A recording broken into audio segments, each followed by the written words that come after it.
નમસ્કાર વિદ્યાર્થી મિત્રો, ધોરણ 9ના ગુજરાતી વિષયની અંદર આપણે ચેપ્ટર નંબર 16 કુદરતી રીતે થતા કાર્યોનો શું ફળ મળે છે એ વિશે લાભશંકર ઠાકર દ્વારા મરી જવાની મજા નામનો એકાંકી લખવામાં આવેલું છે અને તેમાંથી આ ભાગ લેવામાં આવ્યો છે.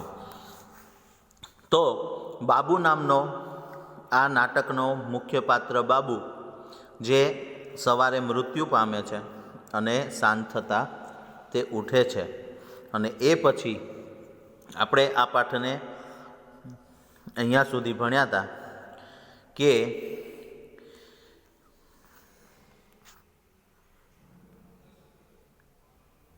બધા જરા હસી પડે છે અને બાબુ આંખ ખોલે છે. અહીંયા સુધી આપણે અભ્યાસ કર્યો. હવે આગળ આપણે પાઠને વધારીએ તો ચંદુ કહે છે, અરે બાબુએ આંખ ખોલી. બાબુ કૃપાશંકર. એ કૃપાશંકર છે એ કોણ હતું? બાબુના પિતા. બાબુ દીકરા, કેમ છે તને? કાશી કોણ હતું? બાબુની માતા. કાશી કહે છે, પાણી આલુ ભાઈ? હરિલાલ છે એ બાજુમાં રહેતા, એટલે કૃપાશંકરના ભાઈ છે, એટલે કે બાબુના કાકા. એ કહે છે, હવે શાંતિ આપો. એટલે હરિલાલ છે એ થોડાક ટીખળવાળા છે, એમના સંવાદો એ હાસ્યાત્મક છે. એટલે હવે એ કહે છે, પેલો ચંદુ કહે છે કે અરે બાબુએ આંખ ખોલી. કૃપાશંકર કહે છે, બાબુ દીકરા કેમ છે તને? કાશી કહે છે, પાણી આલુ ભાઈ? તો હરિલાલ કહે, હવે શાંતિ આપો. બાબુ ચકળ વકળ આંખો ફેરવે છે, પછી બેઠો થવાનો પ્રયત્ન કરે છે. એટલે એને જમીન ઉપર જે ઠાઠડીમાં સુવડાવ્યો હતો નનામીમાં, ત્યાંથી ઊભો કરીને બધાએ ઉપર પલંગમાં સુવડાવ્યો. એટલે બાબુ આંખો ખોલી અને ચકળ વકળ આંખો ફેરવે છે અને પછી બેઠા થવાનો પ્રયત્ન કરે છે. ઊભો રે, તને બેઠો કરું. હરિલાલ કહે છે કે ઊભો રે, તને બેઠો કરું. બધા બાબુને બેઠો કરે છે અને કાશી પાછળ તકિયો મૂકી આપે છે. કાશી હતી એ પાછળ તકિયો મૂકી આપે છે. હરિલાલ કહે છે, કેમ છે બાબુ તને? બાબુ, હરિકાકા? હરિલાલ, હા બાબુ, હું હરિકાકા છું. કેમ છે તને? બાબુ કહે, સારું છે હરિકાકા, પણ કેડમાં જરા દુખે છે. આ જમીન પર પટકાણો, એની પછડાટ વાગી ગઈ. હવે આ લોકોને તો કંઈ ખબર જ નથી કે સવારમાં શું ઘટના બની હતી ને બાબુ કેવી રીતે ગુજરી ગયો. એટલે હવે આ પેલો બાબુ કહે છે કે ભાઈ થોડુંક કડ દુખે છે. શું કામ? તો કે આ જમીન ઉપર પટકાણો, એની પછડાટ વાગી ગઈ. કૃપાશંકર એના પિતા કહે છે, જમીન પર પટકાણો? કાશી કહે છે, બહુ વાગ્યું છે ભાઈ, હળદર મીઠું ગરમ કરીને લગાડી દઉં? આપણો દેશી વૈદ્યુ કહેવાય કે ભાઈ કોઈ પણ મૂંઢમાર આપણને વાગ્યો હોય એટલે હળદર અને મીઠું એ ગરમ કરી અને લગાવવામાં આવે તો એનાથી દુખાવો શાંત થઈ જાય છે, રાહત મળે છે. એટલે કાશી દેશી વૈદ્યુ કરીને લગાવવાનું કહે છે કે હળદર મીઠું ગરમ કરીને લગાડી દઉં? બાબુ કહે છે, ના બા, એની કંઈ જરૂર નથી, મટી જશે એ તો. અરે એની કંઈ જરૂર નથી, એ તો મટી જશે. હરિલાલ કહે છે, અરે તું પટકાણો ક્યાંથી? તું તો અહીં જ હતો, અમે તો તને... પછી અડધૂરું વાક્ય એ કહેવા શું માગે છે કે તું તો અહીંયા જ હતો, અમે તને બાળી નાખવાની તૈયારીમાં હતા. આ તો સારું થયું તું જીવતો, મારી નજર પડી એટલે તું બચી ગયો, નકર અમે બધા તને બાળવા લઈ જવાની તૈયારીમાં હતા. એટલે ત્યાં એ વાક્ય અટકાવી દે છે. શું કહે છે હરિલાલ કે તું તો અહીં જ હતો, અમે તો તને... પછી અટકી જાય છે. કૃપાશંકર, તને જરા જોબો આવી ગયો હતો. જોબો એટલે જોકું. આપણે એમ કહીએ ને કે ભાઈ નહીં, ઘણા વિદ્યાર્થીઓ ભણતા એક જોકું આવી જાય એટલે એક મસ્ત ઊંઘ કરી લે. તો એવી રીતે કે ભાઈ થોડો જોબો આવી ગયો હતો. અરે કહું છું, જરા ગરમ મસાલો નાખીને બાબુ માટે ચા બનાવી લાવો ને. કૃપાશંકર કહે છે કાશીને કે ભાઈ બાબુ માટે ગરમ મસાલો નાખી અને ચાનો મસાલો નાખીને સરસ મજાની ચા બનાવી લાવો ને. બાબુ, હા બા, ચા બનાવી હાલ. ટાઢા બોળ વાદળાને કારણે જરા શરદી થઈ ગઈ છે ને માથું પકડાયું છે. કાશી જાય છે. હવે ચંદુ કહે છે, વાદળા સીના વાદળા? બાબુભાઈ તું સીની વાતું કરે છે? કે ભાઈ તું તો સવારનો અમારી પાસે અહીંયા અમારી નજર સામે જ છો, તો તને વાદળા ક્યાંથી દેખાયા? ટાઢા બોળ વાદળા, અને એના કારણે તને શરદી થઈ ગઈ, માથું પકડાયું ને ભાઈ વાદળા સીના વાદળા? બાબુભાઈ તું સીની વાતો કરે છે? એટલે હવે બાબુ આખી એની વાત કરે છે કે આકાશના વાદળા ભીના ભીના, એમાંથી દેવદૂતો પસાર થઈને મને અહીં પાછો લાવ્યા. દેવદૂતો સ્વર્ગમાં. હવે આખી વાત એવી છે કે બાબુ એક દિવસનો સ્વર્ગનો સુખ માણીને પાછો આવ્યો છે. એટલે હરિલાલ કે દેવદૂતો? બાબુ તારું ભમી તો નથી ગયું ને? કે બાબુ તારું છટકી નથી ગયું ને? આ દેવદૂતોની આવી બધી વાતો ક્યાંથી ઉઠીને કરવા મળ્યો? બાબુ ભમી જ ગયું તું. હવે એ એમ કે હા, એ કે મારો તો ભમી જ ગયું હતું. કેમ? તો કે અરે એ સ્વર્ગની કંઈ મોજ મજા હતી. આ હા હા હરિકાકા, આપણું તો મગજ કામ ન કરે. ચંદુ તે તું સ્વર્ગે જઈ આવ્યો બાબુભાઈ? ઓહો, તો શું સ્વર્ગમાં જઈ આવ્યો? તો બાબુ કહે તઈ એટલે હા.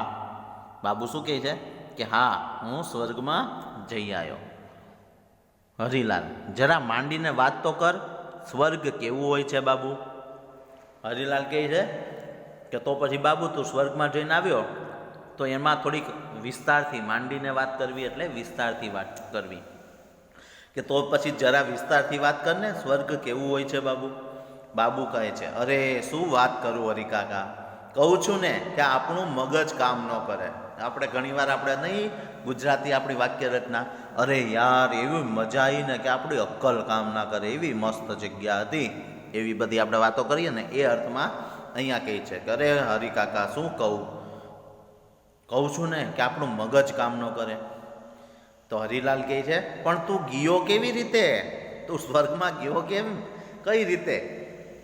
બાબુ કહે છે આજ સવારની વાત. હવે આખી વાત કરે છે કે એ સ્વર્ગમાં કેવી રીતે ગયો. તો કે આજ સવારની વાત, નવેરીમાં પેશાબ કરીને ઘરમાં આવ્યો, ત્યાં અચાનક મને મૂંઝારો થયો ને ઢબી પડ્યો. એ બાથરૂમ કરવા ગયો હશે નવેલીની અંદર. નવેલી એટલે બે ઘરોની વચ્ચે છોડેલી જગ્યા. ગામડાઓની અંદર આજે પણ એ નવેલી હોય છે. નવેલીનો અર્થ એવો થાય કે આજુબાજુમાં રહેલા બે ઘર હોય, એ બે ઘરોની વચ્ચે છોડેલી અમુક જગ્યા, એને નવેલી કહેવાય. એટલે કહે છે કે નવેલીમાં પેશાબ કરવા ગયો અને થોડુંક પેશાબ કરીને ઘરમાં આવ્યો, ત્યાં અચાનક મને મૂંઝારો થયો અને હું ઢબી પડ્યો. મતલબ કે મને ઓચિંતાનો મૂંઝારો થવા લાગ્યો અને હું બેહોશ થઈ ગયો. પછી તો રોતા મા બાપ વચ્ચેથી, પછી તો મારા મા બાપ રડતા હતા અને એની વચ્ચેથી પાંખોવાળા બે દેવદૂતોએ મને ફૂલની જેમ ઉચકી લીધો ને મંડ્યા આકાશમાં ઉડવા. હું તો ટગર ડાબા બાજુ ને જમણી બાજુ દેવદૂતોની સામે જોયા કરું. મેં કીધું અરે ભાઈ, મને આમ આકાશમાં કઈ તરફ લઈ જાઓ છો? એક દેવદૂતે હસીને કીધું કે સ્વર્ગમાં. હવે આખી એની વાત કહે છે. બાબુ કહે છે કે આ સવારની વાત છે કે નવેલીમાંથી પેશાબ કરી અને હું ઘરમાં પાછો આવ્યો, ત્યાં અચાનક મને મૂંઝારો થયો અને હું પડી ગયો. અને પછી બધાએ મને મરેલો માન્યો, એટલે પછી હું મરી ગયો. પછી મને રોતા મા બાપની વચ્ચેથી, મારા મા બાપ રોતા હતા, રડતા હતા, અને એ વચ્ચેથી પાંખોવાળા બે દેવદૂતોએ આવ્યા અને મને ફૂલની જેમ ઉચકી અને ઉડ્યા, આકાશમાં ઉડવા લાગ્યા. હું તો બેયની તરફ જોયા કરું થોડી વારે, ડાબી જમણી બે બાજુ દેવદૂતો હતા, એ દેવદૂતોની સામે જોયા કરું. અને મેં પૂછ્યું કે અરે ભાઈ, તમે આમ આકાશમાં કઈ તરફ લઈ જાઓ છો? તો એમાંથી એક દેવદૂતે હસતા હસતા કહ્યું કે ભાઈ, તને સ્વર્ગમાં લઈ જઈએ છીએ. ટાઢા બોળ વાદળામાંથી સરર ઊંચે ને ઊંચે અમે ઉડતા હતા. મને 2-4 છીકો આવી ગઈ. હવે વાદળાઓની વચ્ચેથી જતા હતા એટલે વાદળા થોડાક વિનાશ પડતા હતા, એટલે એ શું કહે છે કે ઠંડી લાગવાના કારણે મને 2 છીકો આવી ગઈ, 2-4 છીકો આવી. દેવદૂતોએ મારા હાથ બાવડામાંથી ચાલેલા માળું નાક લૂવું સી રીતે? તો કે બે દૂતોએ મને બાવડેથી પકડી લીધો હતો, એટલે મારો હાથ છે એ મારા નાક પાસે પહોંચતો નહોતો, તો છીંકો આવીને તો મને સેજ નાક લૂછવાનું મન થયું, પણ હારું લૂવું કેવી રીતે? કારણ કે બે દૂતોએ મારા હાથ બાવડામાંથી પકડી લીધા હતા અને મને ઊંચે ને ઊંચે લઈ જતા હતા, એટલે હારું નાક લૂવું સી રીતે? ત્યાં તો કાશી ચા લઈને આવે છે. લે ભાઈ ચા સૂંઠ નાખીને બનાવી છે, ગરમ ગરમ પી લે. બાબુ કપ લે છે, રકાબીમાં ચા કાઢી જરા ફૂંક મારી 2 ઘૂંટડા ભરે છે.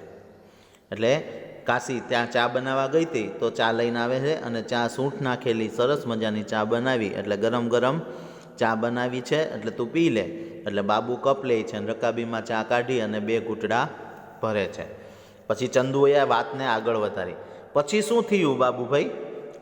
બાબુ: હા, આપણે ક્યાં સુધી આવ્યા હતા? એટલે બાબુ કહે છે, ઓલા ચંદુએ પૂછ્યું કે પછી શું થયું આગળ તો કે? તો બાબુ કે હા, આપણે ક્યાં પહોંચ્યા હતા? તો કૃપાશંકર કે છીંક આવી. કાશી: છીંક આવી? ગરમ ગરમ ચા પી લે, ઝટપટ શરદી મટી જશે. હવે કાશીને ખબર નહીં અહીંયા શેની વાતો ચાલે, એટલે એ ચાલુ ટ્રેને ચડી. એ કહે કે લે છીંક આવી ગઈ, ગરમ ગરમ ચા પી લે એટલે ઝટ શરદી મટી જશે. કૃપાશંકર: અરે આ અત્યારની વાત નથી, આ તો સ્વર્ગની વાત છે. કાશીને પણ અચંબો થયો. સ્વર્ગની? ઓહો. ચંદુ: તો પછી કાશીભાઈ તમે બેહો, આ આપણો બાબુભાઈ તો સ્વર્ગમાં જઈ આવ્યો, દેવદૂતોની હંગાથે.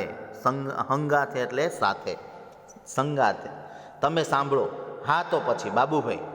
એટલે હવે ચંદુ કહે છે કે તો પછી આ અત્યારની વાત નથી કાશીભાઈ, તમે બેહો, આ આપણો બાબુ તો સ્વર્ગમાં જઈ આવ્યો છે ને સ્વર્ગની વાતો કરે છે, દેવદૂતોની સાથે સ્વર્ગમાં જઈ આવ્યો. તમે સાંભળો અને બેસીને સાંભળો. હા તો પછી બાબુભાઈ. એટલે મતલબ બાબુને કહે છે કે તો હવે આ વાત આગળ વધાર, કે પછી શું થયું? તમે લોકો ઠંડા ઠંડા વાદળાઓમાંથી ઉપર ને ઉપર ઉપર ને ઉપર જતા હતા, પછી શું થયું? તો કે હા. હવે બાબુ કહે છે, હા તો વાદળાની ઠંડકથી મને છીંકો આવી, મારા હાથ તો છૂટા નહોતા, નાક લૂવું કેવી રીતે? હરિકાકા હજી આવું વિચારું ત્યાં તો ફટ કરતીને એક અપ્સરા ઉઠતીકને આવી પહોંચી અને એના રેશમી લુગડાથી મારું નાક લૂછ્યું. હું તો મૂંઝાઈ ગયો. બાબુ કહે છે કે હાલો હજી તો હું વિચારું છું કે હાલે નાકને કેવી રીતે લૂઈશ. ત્યાં તો અપ્સરા ઉડતીક આવી, એટલે કે ઉડતી ઉડતી એક અપ્સરા આવી અને અપ્સરાએ એના રેશમી રૂમાલથી મારું નાક લૂછ્યું. હું તો મૂંઝાઈ ગયો અને જ્યારે એના મોઢા સામું જોયું ત્યારે તો ડિંગ જ થઈ ગયો. ડિંગ થઈ જવું એટલે સ્તબ્ધ થઈ જવું, આશ્ચર્યચકિત થઈ જવું. ચંદુભાઈ ખબર છે એ કોણ હતું? અરે એ તો આપણો દેવલો હતો. હવે એનો મિત્ર હતો આ દેવલો. એટલે એ કહે કે એ તો અપ્સરા બની ગયો. અરે જ્યારે હું હજી તો વિચારતો હતો કે હાડે છીંક આવી તો હવે મારે નાક કેવી રીતે લૂવું, મારા હાથ તો બંધાયેલા હતા, તો એવું હજી તો વિચારું છું ત્યાં તો ફટાક દઈને એક અપ્સરા ઉડીને આવી પહોંચી અને એના રેશમી લુગડાથી મારું નાક લૂછ્યું અને હું તો મૂંઝાઈ ગયો કે ઓહો. અને જ્યારે એની સામું જોયું ત્યાં તો મને ખબર પડી કે ચંદુ એ તને ખબર છે કોણ હતું? એ તો આપણો દેવલો હતો. ચંદુ: દેવલો? બાબુ: હા દેવલો. ઓલા ખારા ગોઢાના મેળામાં બૈરીના કપડાં પહેરી પટિયા પાડી નાચતો તો ઈ. ચોથી ચોપડીમાં મારા ભેગો ભણતો તો. એટલે હવે એનો પરિચય આપે છે કે ખારા ગોઢાનો મેળો ભરાય તો ત્યાં આ જે દેવલો હતો એ દેવલો સ્ત્રીઓના કપડાં પહેરી અને પટિયા પાડતો અને નાચતો અને એવી રીતનો પોતાનો ખેલ બતાવતો હશે. અને એ કહે છે કે ચોથા ધોરણમાં મારી ભેગો નહોતો ભણતો?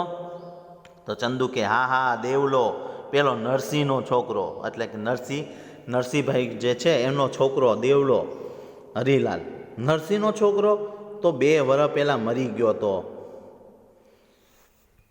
અરે ઓલો નરસિંહનો છોકરો એને તો 2 વર્ષ પહેલાં તો એ મૃત્યુ પામી ગયો, મરી ગયો તો. કૃપાશંકર: ઈને એરું આભળ્યો તો. ઈને એરું આભળ્યો. એરું આભળવો એટલે સાપ કરડી અને મૃત્યુ થવું, એને કહેવાય એરું આભળવો. એટલે કહે છે કે એને તો એરું આભળ્યો હતો. તો બાબુ કે હા હા એ જ દેવલો સ્વર્ગમાં અપ્સરાથીઓ છે. મેં કીધું દેવલા તું અહીં ક્યાંથી?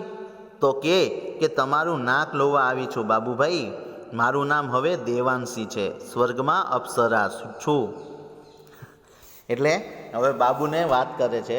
બાબુ કહે છે એલા હા એ જ દેવલો, અને એ તો અત્યારે સ્વર્ગમાં અપ્સરા બની ગયો છે.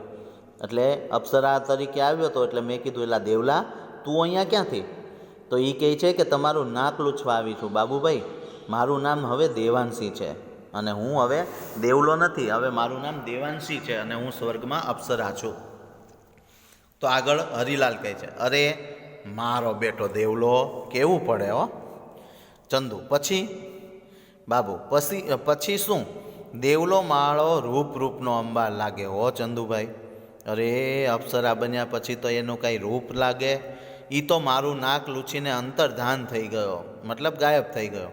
મને તો કંઈક એવો હરખ થાય. પછી તો દેવદૂતોએ મને સ્વર્ગના બગીચામાં ઉતાર્યો. ભાત ભાતના ઝાડ, વેલા, ફૂલ, એક જુઓ ને બીજું ભૂલો. કંઈ પાણીના ફુવારા ઉડે ને મગમગાટ આવે. મગમગાટ એટલે સુંદર સુંદર ફૂલોની સુગંધ. અરે કંઈ મન ડોલી જાય આપણું તો. બગીચામાંથી ચાલતા ચાલતા અમે એક મોટા મહેલમાં દાખલ થયા. ઠાઠ દરબાર ભરાયેલો, સિંહાસન પર ઇન્દ્ર રાજા બિરાજેલા, નાચ ગાન ચાલી રહ્યા છે. પણ હું દાખલ થયો કે તરત નાચ ગાન બંધ. બાબુ કહે છે કે આ એણે સ્વર્ગનું વર્ણન કર્યું કે ભાઈ દેવલો તો રૂપનો અંબાર લાગે અને પછી મારું નાક લૂછીને તો ગાયબ થઈ ગયો. અને પછી અમે દેવદૂતોએ મને સ્વર્ગના બગીચામાં ઉતાર્યો અને ભાતના બગીચા સ્વર્ગના બગીચાનું વર્ણન છે કે ભાતના ઝાડ, વેલા ને ફૂલ ને એક જુઓ ને બીજું ભૂલો ને કંઈ ફુવારા, પાણીના ફુવારા ને મગમગાટ આવે, સુંદર સુંદર ફૂલોની સુગંધો આવતી હતી અને આપણું તો મન ડોલી જાય એવું સુંદર બગીચો હતો. અને બગીચામાંથી ચાલતા ચાલતા અમે એક મોટા મહેલમાં દાખલ થયા. ઠાઠ દરબાર, ઇન્દ્ર રાજાનો દરબાર ભરાયેલો હતો. સિંહાસન પર ઇન્દ્ર રાજા બિરાજેલા, નાચગાન ચાલી રહ્યા હતા. અને જ્યાં હું દાખલ થયો કે તરત જ નાચગાન બંધ. હરિલાલ બંધ કેમ કરી દીધા? બાબુ તમે સાંભળો તો ખરા હરિકાકા. ચંદુ નાચગાન બંધ પછી હવે બધાને ઇન્ટરેસ્ટ પડ્યો. બાબુના સ્વર્ગનું વર્ણન જે બાબુ કરી રહ્યો છે તો એક દિવસની સ્વર્ગની એ જે મજા માણીને આવ્યો એનું બધાને હવે રસ પડ્યો. એટલે બધા હવે વાતને આગળ વધારતા કહે છે ચંદુ નાચગાન બંધ પછી? તો બાબુ કહે છે આપણને જોઈને ઇન્દ્ર રાજા ફટ ઊભા થઈ ગયા, સામા પગલે હરખભેર આવ્યા. આવો બાબુરાજ એમ કહીને બાથમાં લીધો. આંખમાં હરખના આંસુ આવી ગયા. શું કહે છે કે જ્યાં હું અંદર એન્ટર થયો તો ત્યાં તો નાચગાન બંધ થઈ ગયા અને ઇન્દ્ર રાજા ફટ દઈને પોતાના સિંહાસન ઉપરથી ઊભા થયા અને સામા પગલે મારી સામે આવ્યા, હરખભેર આવ્યા અને બોલ્યા આવો બાબુરાજ એમ કહી અને મને ભેટી પડ્યા અને અમને આંખમાં હરખના આંસુ આવી ગયા. ચંદુ કોની આંખમાં બાબુ? બાબુ કે અમારા બંનેની આંખમાં. હરિલાલ કહે છે ઇન્દ્ર રાજા રડી પડ્યા? ઓહો તારું ત્યાં જવાથી ઇન્દ્ર રાજાને રડવું આવી ગયું? બાબુ હા અમે બંને રોઈ પડ્યા. બસ એમ જ કુદરતી રડવું આવી ગયું. પછી તો મને એમની પાસે સિંહાસન પર બેસાડ્યો અને આંખના ઈશારે ફરી તાક ધીન શરૂ થયા. એટલે કહે છે કે બાબુ કહે છે કે ભાઈ મને તો આવી તરત સામે પગલે આવ્યા અને મને ભેટી પડ્યા અને કીધું આવો બાબુરાજ એમ કહી અને અમને બંનેને એકબીજાની અંદર આંખની અંદર હરખના આંસુ આવી ગયા. પછી તો એમણે મને પોતાના સિંહાસન ઉપર બાજુમાં બેસાડ્યો અને પછી આંખના ઈશારે ફરી પાછી ઓલી નાચતી અપ્સરાઓને ઈશારો કર્યો એટલે ફરીથી તાક ધીન નાચગાન શરૂ થયા. ચંદુ એ લોકો કેવા ગાયન ગાય? ચંદુ કહે છે કે સ્વર્ગમાં કેવા ગીતો ગાવાતા હતા? બાબુ આપણા જેવા જ વળી, પણ એકદમ સુરીલા ગાયન. ગાનારો તો પાછો આપણો દેવલો જ હતો ને. શું કહે છે? આપણા જેવા જ, આપણે અહીંયા જેમ નાચગાન ગાઈએ એમ, પણ સુરીલા હો. ત્યાં તો સુરબુર સરસ હોય. ગાનારો પાછો આપણો દેવલો હતો. એણે કયું ગાન ગાયું તું ખબર છે? મારી વેણીમાં 4 ફૂલ, અંબોડલે સોહે સોહામણી ઝૂલ. વાહ શું મીઠાશ અને હલક. અને માળો દેવલો ચંદુભાઈ એવો જ રૂપાળો લાગે, ખારા ગોઢાના મેળામાં જેવો લાગતો તો ને એવો જ. કપાળમાં નાની ટીલડી, આંખમાં આંજણ, હોઠ પર લાલી, પટિયા પાડેલા, આમ પાછળ લટકતા છેડાવાળો રેશમી સાડલો પહેરેલો. વાહ, શું એની અદા, શું એના ઈશારા! બીજી બધી અપ્સરાઓ એની પાસે ઝાંખી લાગે. હવે બાબુ કહે છે કે આપણો જે દેવલો છે ને એ જ ગીતો ગાતો હતો. અને એણે ગીત કયું ગાયું હતું? તો કે અહીંયા આપણે ખારા ગોઢાના મેળામાં જે એ તૈયાર થઈ અને ગીતો ગાતો ને એવા જ ગીતો એણે ત્યાં શરૂ કર્યા. અને પછી એ ગીત બતાવ્યું કે ભાઈ મારી વેણીમાં 4 ફૂલ, અંબોડલે સોહે સોહામણી ઝૂલ, એવું કંઈક હશે. તો અને એ પાછો એણે દેવલાનો જે દેવાંશી અપ્સરા બન્યો હતો એટલે એને વર્ણન કર્યું કે ભાઈ કપાળમાં નાનો ચાંદલો કર્યો હતો, આંખમાં આંજણ, હોઠ ઉપર લિપસ્ટિક કરી હતી, લાલીવી અને પટિયા પાડ્યા હતા, અને સરસ મજાનો પાછળ લટકતા છેડાવાળો રેશમી સાડલો પહેર્યો હતો. અને શું એની અદા, શું એના ઈશારા! બીજી બધી અપ્સરાઓ એની પાસે ઝાંખી લાગે, એવો સુંદર દેખાતો હતો. હરિલાલ કહે છે ઇન્દ્ર રાજાએ ખાલી નાચગાન જ દેખાડ્યા કે ભોજન ભોજન? હરિલાલ કહે છે કે ઇન્દ્ર રાજાએ શું તને ખાલી નાચગાન જ દેખાડ્યા કે ભોજન ભોજન કરાવ્યું?